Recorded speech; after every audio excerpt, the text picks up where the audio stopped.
Shalom. Sekali lagi salam. Sapa kiri kanan. Sapa kiri kanan. Katakan salam.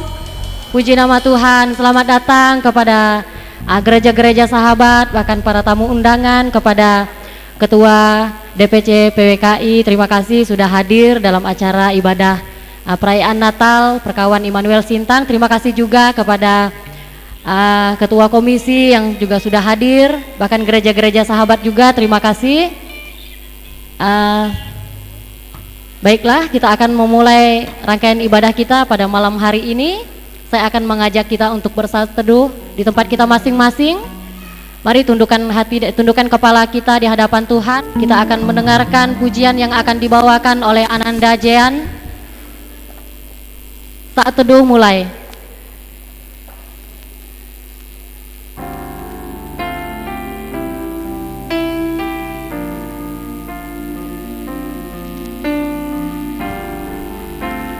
Saat teduh selesai,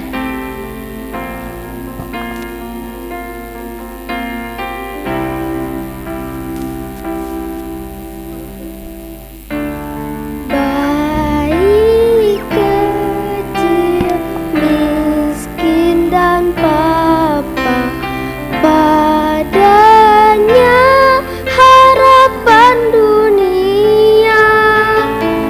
Bayi kecil, Tuhan semesta di kandang terlena, di kandang terlena. Raja bagi mereka yang rendah, juga yang kaya dan mulia. Raja atas segala raja, beri hidup baka. Pandang dia pembawa damai dalam palungan terbuai. Pandang dia penebus dunia, datang bersujud padanya. Bayi kudus terang cahayanya, menghalau gelapnya malam. Bayi kecil yang menanggung beban dunia.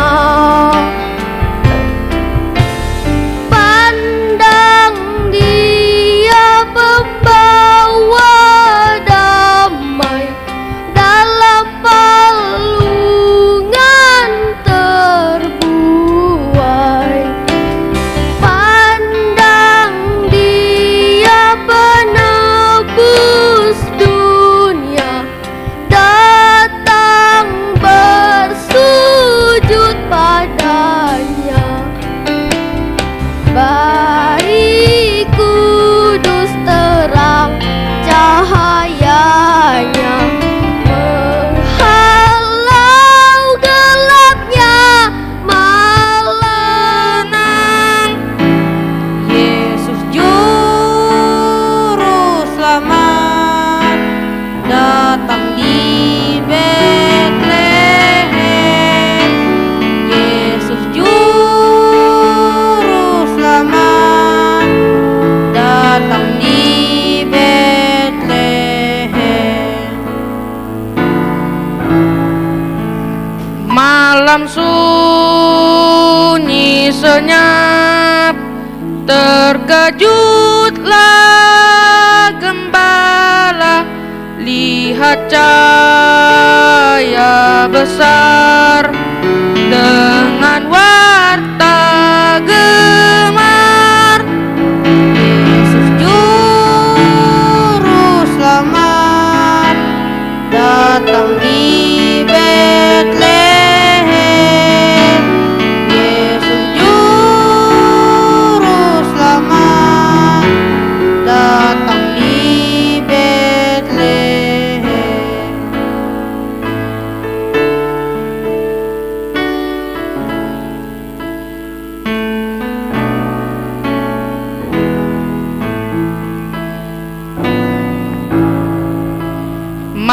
Dalam sunyi senyap datanglah semuanya ke kandang Efrata dan menyembah Dia. Yesus Juru Selamat datang di Betlehem. Yesus Juru Selamat datang di Betlehem.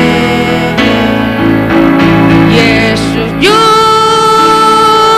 Selamat datang di Betlehem. Yesus Juru Selamat datang di Betlehem.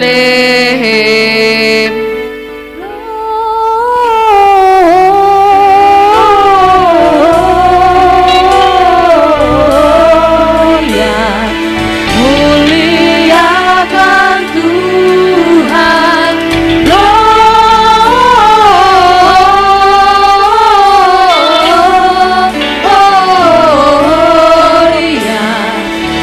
Muliakan Tuhan.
Pembacaan nubuatan kelahiran Tuhan Yesus.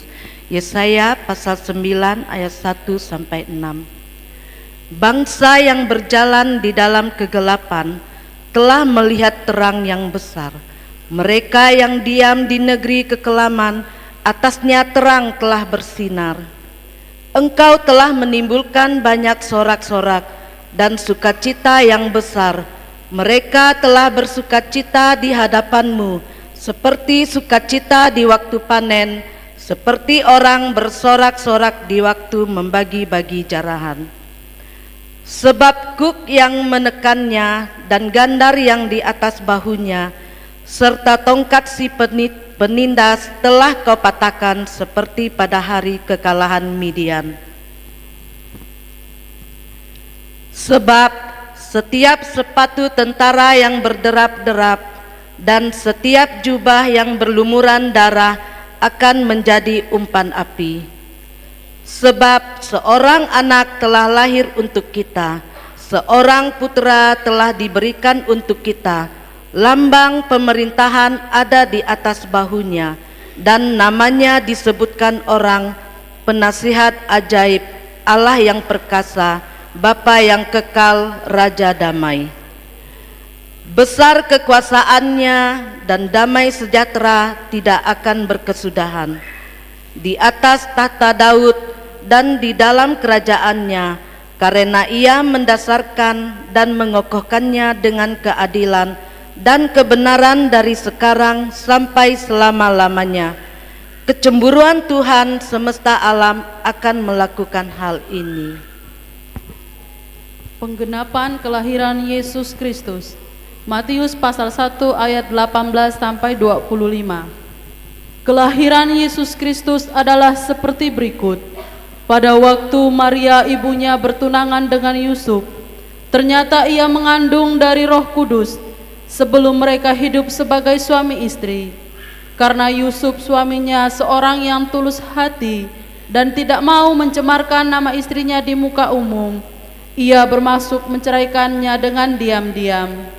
Tetapi ketika ia mempertimbangkan maksud itu, malaikat Tuhan nampak kepadanya dalam mimpi dan berkata, Yusuf anak Daud, janganlah engkau takut mengambil Maria sebagai istrimu, sebab anak yang di dalam kandungannya adalah dari Roh Kudus. Ia akan melahirkan anak laki-laki, dan engkau akan menamakan dia Yesus, karena dialah yang menyelamatkan umatnya dari dosa mereka.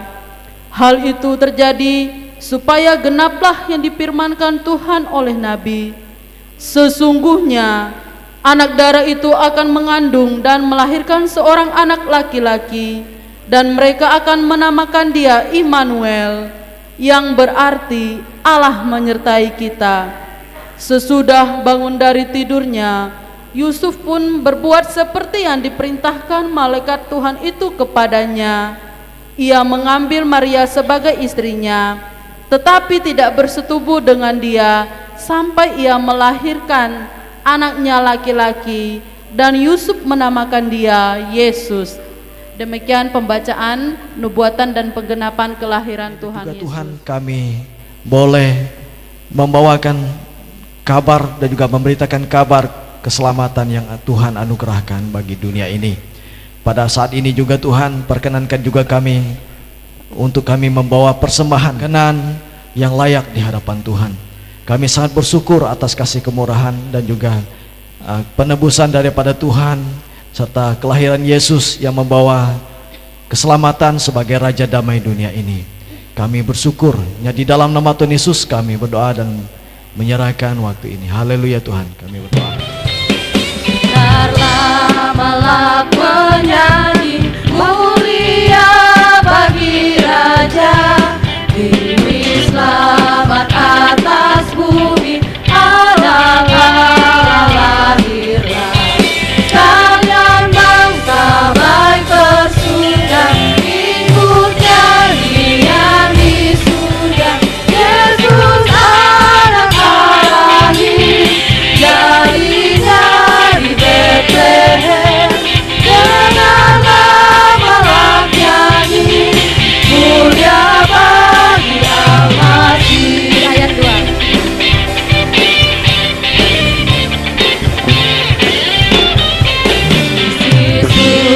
sentiasa bersembah di hadratnya. Sekarang Yesuslah menjelma, Allah jadi manusia. Raja ini disentosa, mengampuni yang berdosa. Allah beserta kita, namanya Immanuel. Dengarlah balap nyanyi, mulia bagi Al-Masih. Bunyi senyap, siapa yang belum lelah? Ayah bunda yang tinggallah terus, jaga anak yang maha kudus. Anak dalam malam,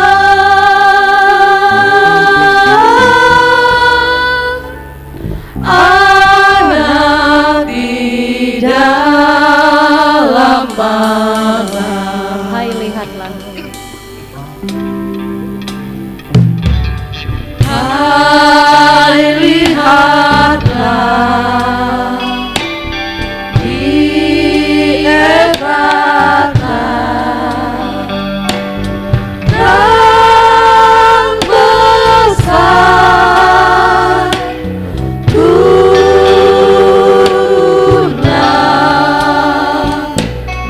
Waktu terasa mawi megah, puji Allah sebab nikmatnya. Bila dunia yang gelap,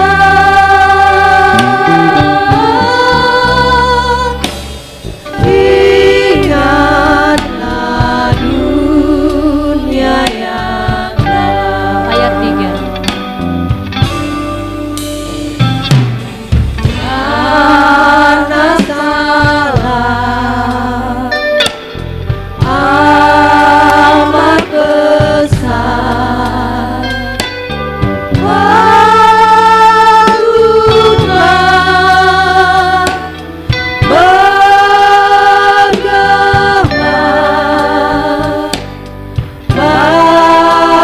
bagi dunia yang tak tergerak. Jemaat Tuhan, saya undang bangkit berdiri. Dari Allah diberi Al-Masih, jadi Tuhan kalah,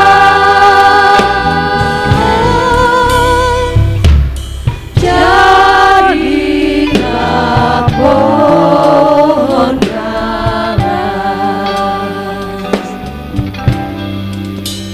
Kita masih tetap berdiri. Kita akan menyanyikan. Palungan, layakkanlah hatiku menyambutmu Tuhan, seperti emas kemenyandanmu. Biar hidupku berkenan padamu, sebab Natal tak akan berarti tanpa kasih-Mu. Lahir di hatiku hanya bersamamu.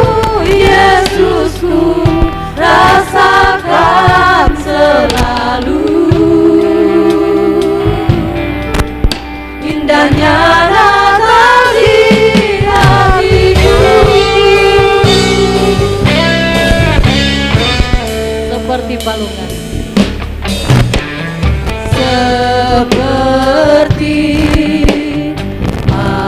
arungan, layakkanlah hatiku menyambutmu Tuhan.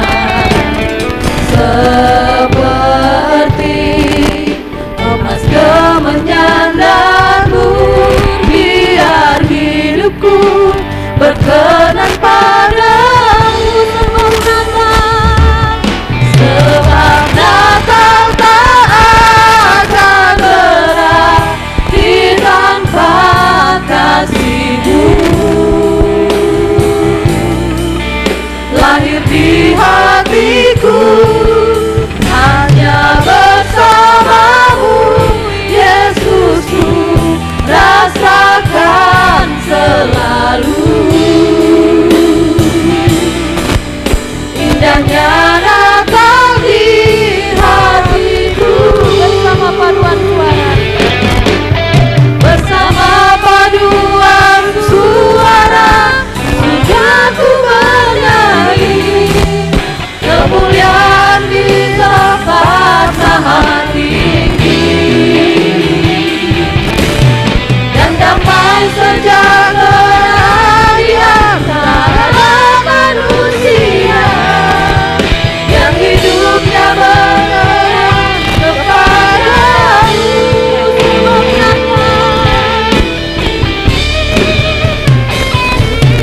Sebab Natal tak akan berarti tanpa kasih-Mu. Lahir di hatiku hanya bersamamu, Yesusku, rasakan selalu. Indahnya Natal di hatiku. Sebab Natal tak akan berarti tanpa kasih-Mu. Lahir di hatiku hanya bersamamu, Yesusku, rasakan selalu. Indahnya Natal di hatiku. Indahnya Natal di hatiku. Kita Injil Lukas pasal 1 ayat yang ke 46, itulah ayat-ayat yang diberikan untuk kita teksnya selama Natal ini, sampai ayat 48. Nyanyian pujian Maria. Nah, ini dalam teks yang Alkitab terjemahan yang baru ini. Lalu kata Maria, jiwaku memuliakan Tuhan dan hatiku bergembira karena Allah juru selamatku, sebab Ia telah memperhatikan kerendahan hambanya. Mulai dari sekarang segala keturunan akan menyebut aku berbahagia, karena Yang Maha Kuasa telah melakukan perbuatan-perbuatan besar kepadaku, dan kuduslah namanya. Demikian pembacaan firman Tuhan. Judul firman Tuhan kita atau tema Natal Nasional Gereja Kami Injil pada tahun ini ialah jiwaku memuliakan Tuhan dan hatiku bergembira karena Allah juru selamatku. Ibu-ibu dan bapak-bapak sekalian, salah satu hal yang sangat urgen Allah menjelma menjadi manusia di dalam diri Yesus Kristus ialah masalah mengembalikan umatnya agar apa? Agar memuliakan nama Tuhan kembali. Ini yang paling urgen. Masalah Yesus Kristus datang ke muka bumi ini tidak lain adalah mengembalikan kembali umat Tuhan agar kembali memuliakan nama Tuhan. Kalau kita memberikan tema Natal pada tahun ini di gereja, tidak lain agar gereja-gereja Tuhan kembali memuliakan Tuhan yang sebenar-benarnya, begitu. Yang sejati-jatinya apa sih yang kita akan lakukan untuk memuliakan Tuhan? Memang tidak gampang sekarang. Keluarga-keluarga untuk memuliakan Tuhan, menyanyi untuk Tuhan, itu pekerjaan paling sulit hari ini. Lihatlah tadi kan, anak kami 2 orang tadi itu. Bagaimana sulitnya hari ini mengajar mereka, menuntun, tapi kita tidak boleh menyerah. Syukur-syukur kalau ada anak-anak hari ini yang masih mau naik ke mimbar ini untuk memuji Tuhan, membaca Alkitab. Itu sudah sangat syukur Bapak Ibu. Bandingkan kalau 10-15 anak, paling 2 orang yang mau diajak untuk membaca Alkitab hari ini. Sulit apalagi menyanyi. Semuanya serba instan. Yang namanya tadi menghafal itu paling sulit sekarang. Kenapa? Semua udah zaman instan sekarang. Dulu kalau main game kan harus pergi ke pasar, beli kasetnya, beli sticknya, beli monitornya, colokkan ke listrik. Kalau ngandat bagaimana, cabut listrik, dicolok lagi. Itu kan proses. Sekarang enggak lagi kan. Semua serba instan. Mau ajak menyanyi anak-anak di rumah hari ini, percayalah sangat sulit. Keluarga-keluarga hari ini untuk mengajak memuliakan Tuhan ini sangat sulit. Tetapi jangan berhenti menyerah. Jangan menyerah maksud saya. Memang masih kecil seperti begini. Kami Ken Lilu anak kami yang tertua juga begitu. Tapi puji Tuhan dia hari ini dia menjadi andalan untuk dia berdoa dalam hidupnya. Dia memelihara imannya sedemikian rupa sebagai anak muda. Memang kita jangan berhenti untuk itu. Ibu-ibu, bapak-bapak jangan berhenti walau anak-anak seperti begitu sekarang kan. Syukur kalau ibu-ibu, bapak menjumpai anak-anak yang baik, manut-manut puji Tuhan. Nah, gereja dipanggil hari ini. Tema ini memanggil kita untuk apa? Agar kembali memuliakan Tuhan. Itulah urgensitasnya. Mengapa Yesus Kristus lahir ke muka bumi ini? Kenapa? Karena sudah begitu jauhnya umat Tuhan meninggalkan Tuhan. Dan itulah sebabnya ada masa kurang lebih 400 tahun Allah membisu.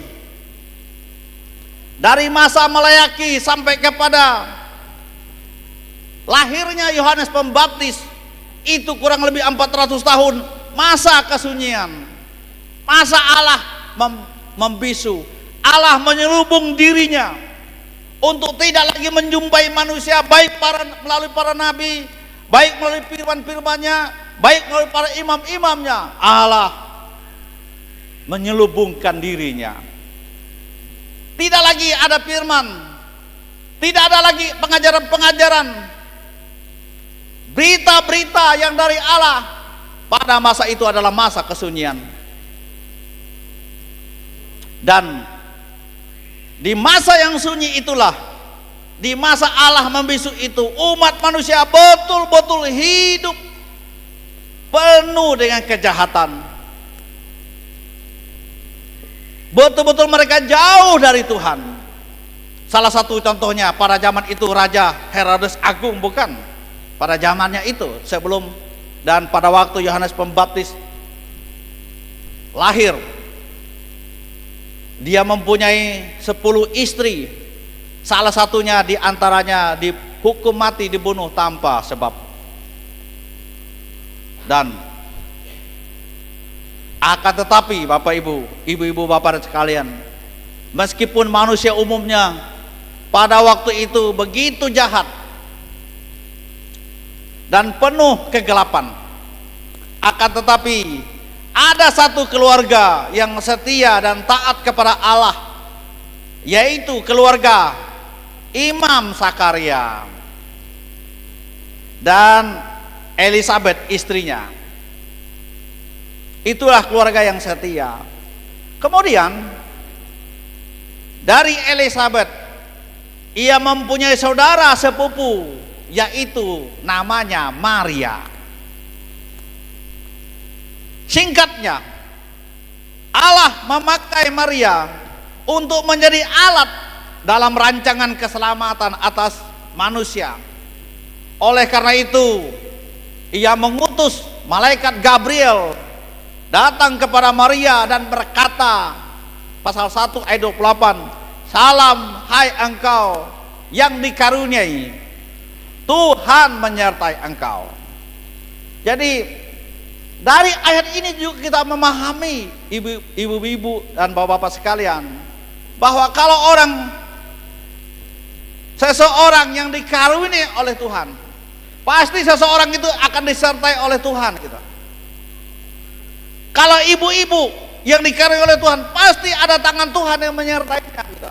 Kalau bapak-bapak, kalau dikaruniai oleh Tuhan, pasti ada tangan Tuhan yang menyertainya. Apakah itu dalam pekerjaannya? Kalau dia seorang pelayan, dia akan dipakai oleh Tuhan kita. Mau diapakan pun dia, kalau karunia Tuhan ada padanya, maka ia akan menyertai dia dalam apa saja. Jangan kita pikir bahwa semerta-merta Tuhan itu memberkati orang tanpa dikarunia apa saja. Jadi pasti ada dikarunia sesuatu, ibu-ibu. Jadi periksalah diri kita, ibu-ibu, keluarga-keluarga. Kalau saya tidak dikaruniai apa itu dan ini, koreksi, lihat ke dalam, apa ini, mengapa? Kalau Tuhan mengaruniai aku, pasti Tuhan menyertai apa, sertai apa, sertai apa. Saya tidak tahu dalam soal apa sehingga kita tidak disertai. Kalau Tuhan mengaruniakan sesuatu kepada kita, janjinya ia akan menyertai kita. Dan ini yang terjadi dengan Maria, yang berkata, "Salam hai engkau." Ini malaikat Gabriel yang datang. "Engkau yang dikaruniai, Tuhan menyertai engkau." Lalu Maria berkata, lalu berikutnya malaikat itu berkata, "Engkau akan mengandung dan melahirkan seorang anak laki-laki, dan engkau harus menamai dia Yesus." Kemudian singkat cerita, mengandunglah Maria dari Roh Kudus. Dalam pada itu Maria berkata, "Jiwaku memuliakan Tuhan dan hatiku bergembira karena Allah juru selamatku." Kata-kata ini tidak lain adalah puji-pujian Maria, nyanyian-nyanyian Maria kepada Tuhan. Sekarang kita akan melihatnya. Apa arti pujian dan nyanyian Maria yang tadi itu bagi kaum ibu dan kaum bapak dan kita sekalian? Apa artinya puji-pujian itu? Jiwaku memuliakan Tuhan, hatiku bergembira karena Allah juru selamatku. Apa artinya itu? Arti yang pertama adalah Maria bermaksud membalas kebaikan Allah terhadap dirinya. Itu arti yang pertama. Maria bermaksud membalas kebaikan Allah terhadap dirinya, perbuatan-perbuatan yang Allah telah berikan kepadanya. Nyanyian ini atau puji-pujian Maria ini adalah cara Maria berterima kasih kepada Tuhan. Itulah cara dia berterima kasih gitu. Dan tidak main-main. Melalui jiwa dan hatinya. Apa maksudnya? Melalui jiwanya. Kalau dia berkata jiwaku memuliakan Tuhan, ini bicara tentang jiwa. Apa maksudnya ini? Ini tidak lain adalah jiwa ini menyangkut tentang kehidupan menyeluruh dari pribadi seseorang. Ini jiwa. Lalu kemudian menyangkut kehendaknya. Menyangkut apa lagi? Menyangkut kesadarannya. Inilah jiwa. Artinya pujian Maria itu meliputi semua-muanya itu. Tentang kehidupannya, tentang kesadarannya, tentang kehendaknya, Ini semua menyangkut itulah ia memuji-muji Tuhan itu gitu.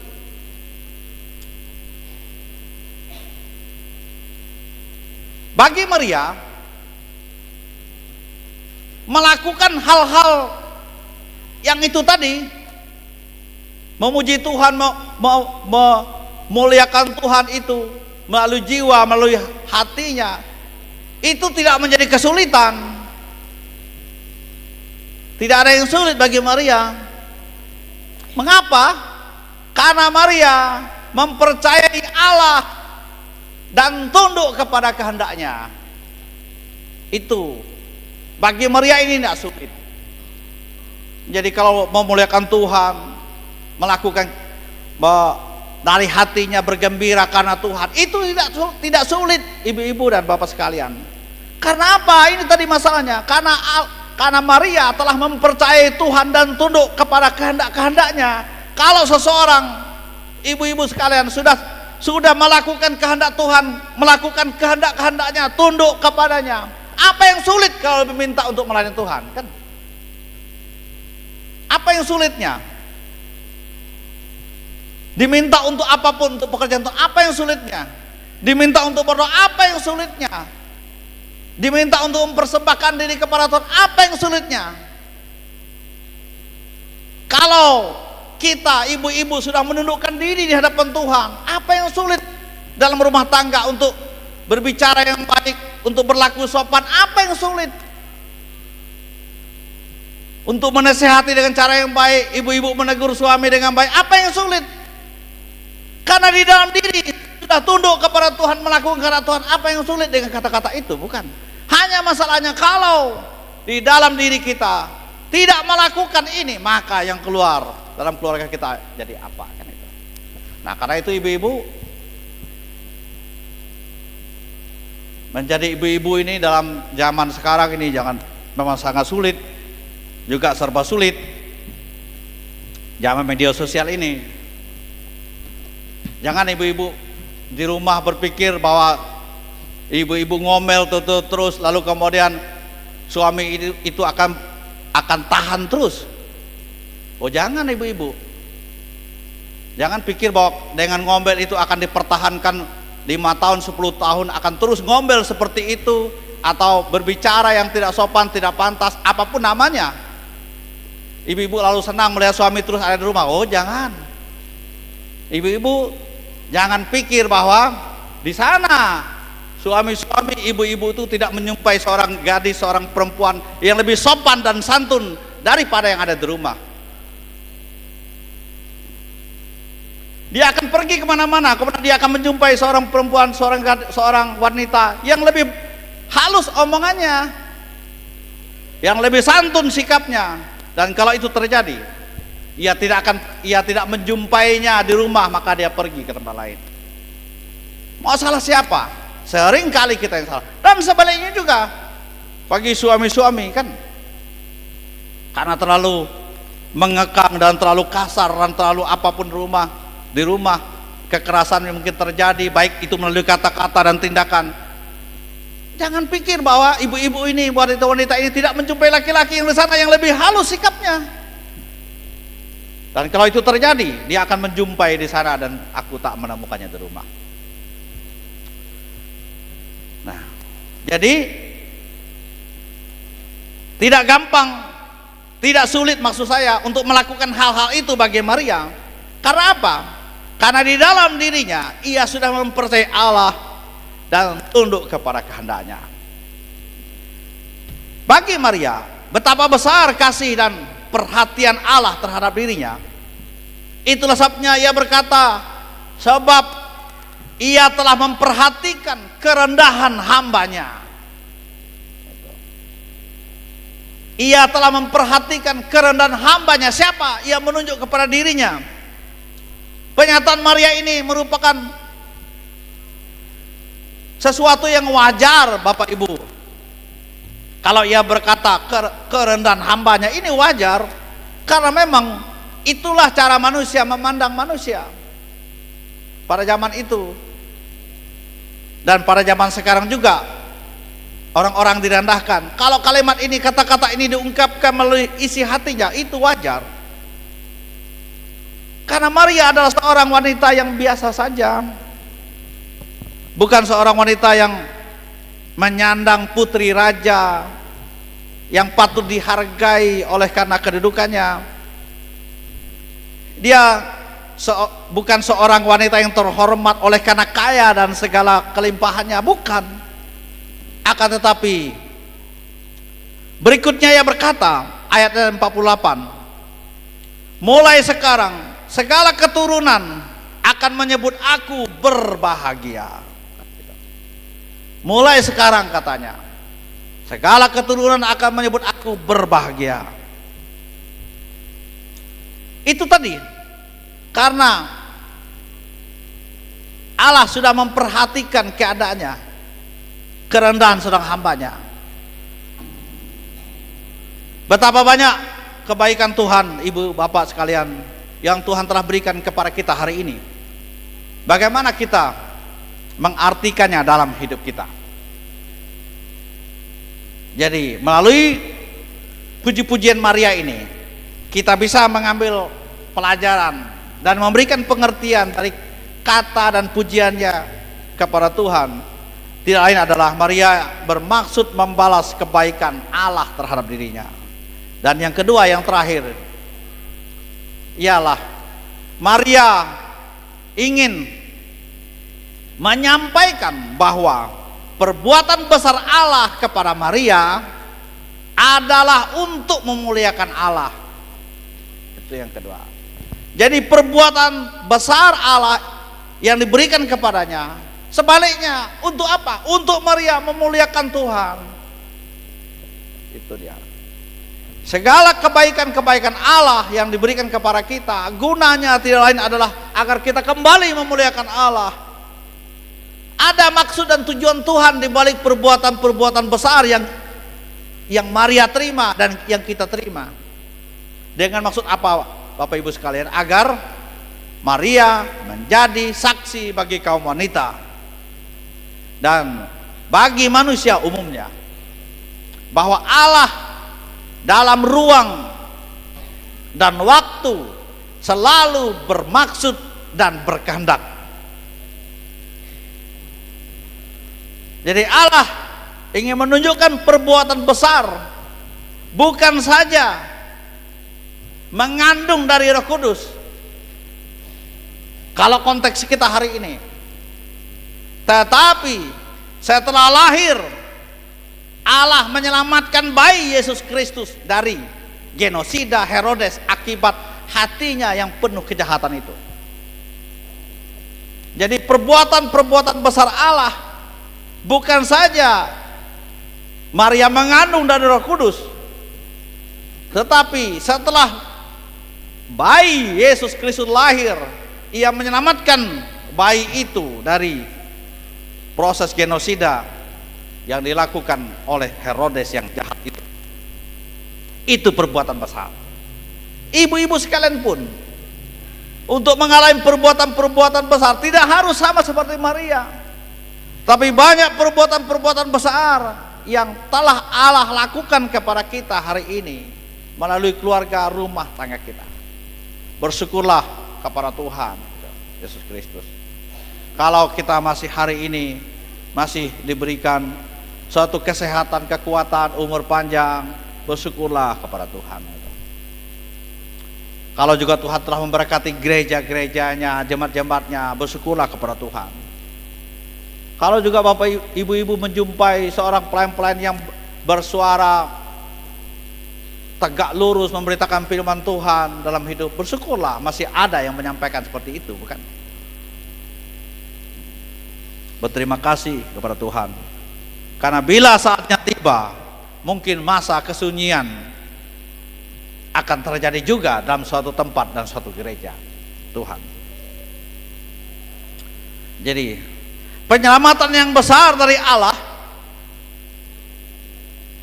atas bayi-bayi yang lahir dari seorang wanita, bukan saja pada zaman Yesus Kristus, Bapak Ibu sekalian, tetapi dalam perjanjian lama kita menjumpai ada Musa, bukan? Bagaimana Allah menyelamatkan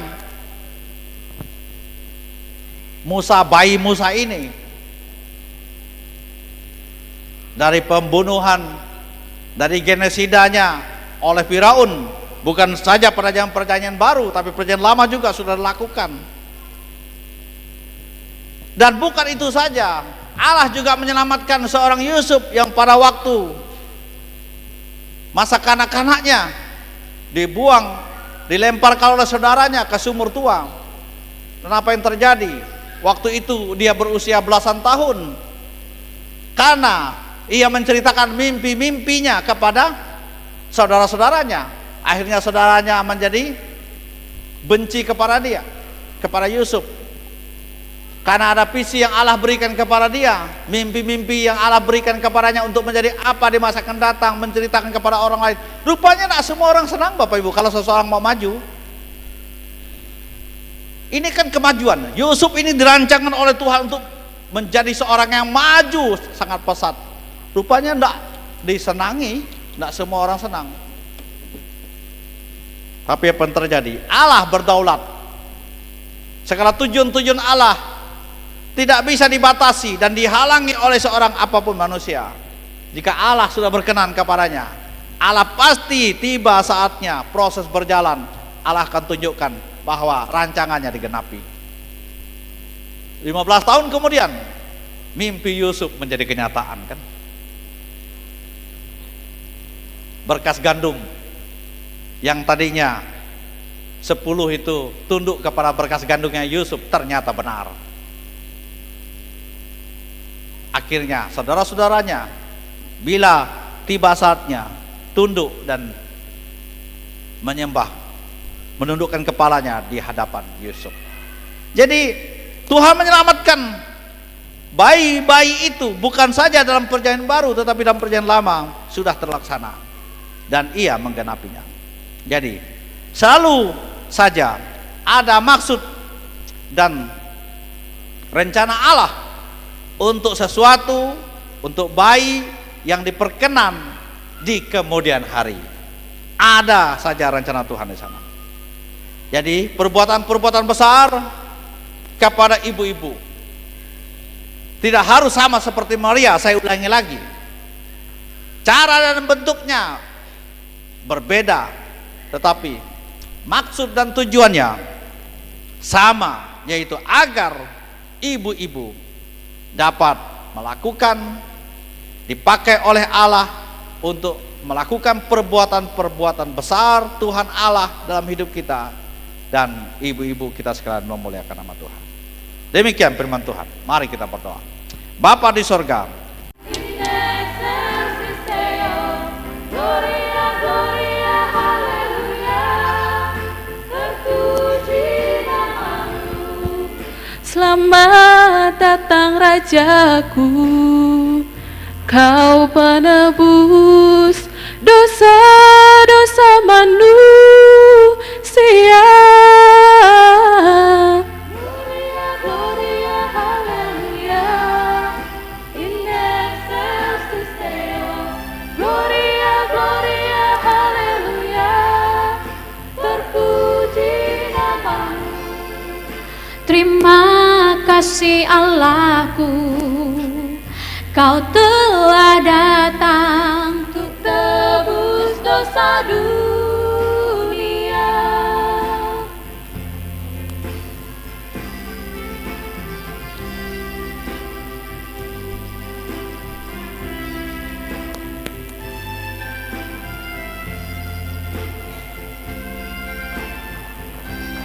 Cahaya bintang timur terang menyinari kegelapan malam.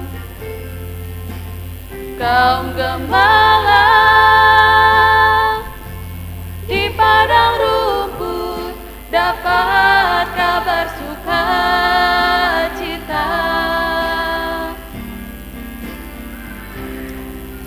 Hari ini lahir bagimu seorang putra yang maha kuasa.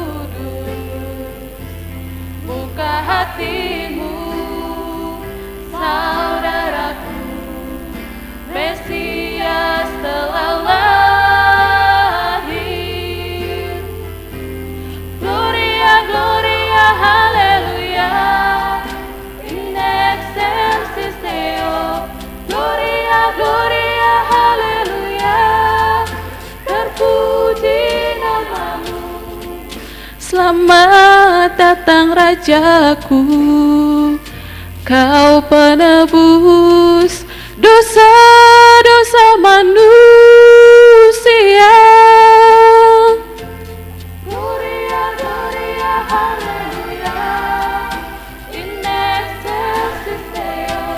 Gloria, Gloria, Haleluya, terpuji namamu.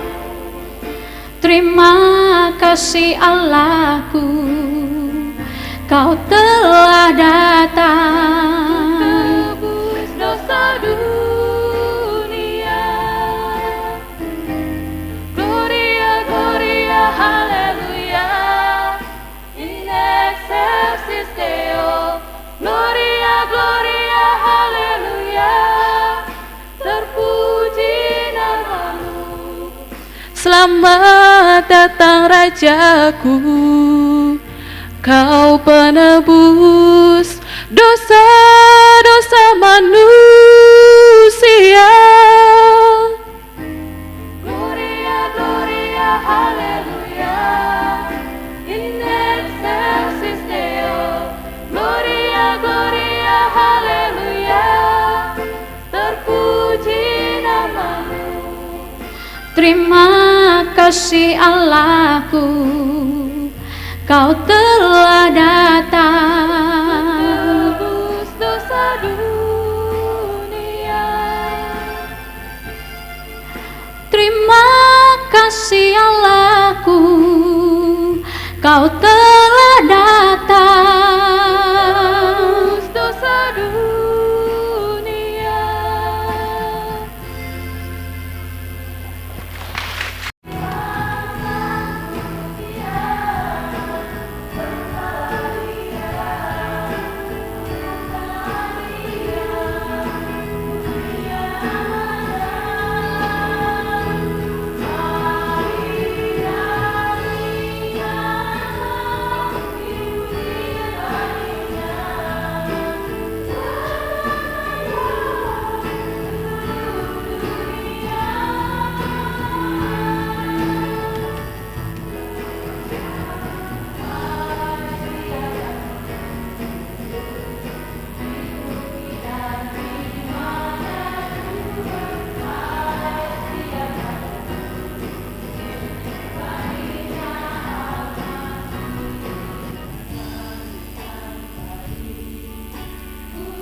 Sukacita Natal hadir di hati ini.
Sukacita Natal hadir di hati ini.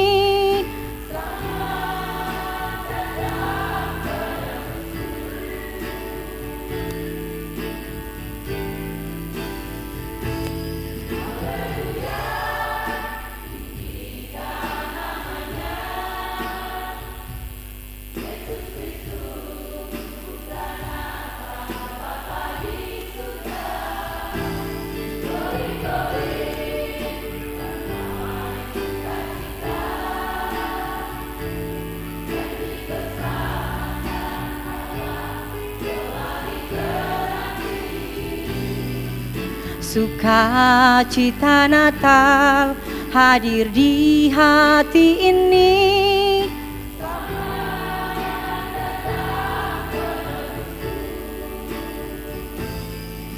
Sukacita Natal hadir di hati ini.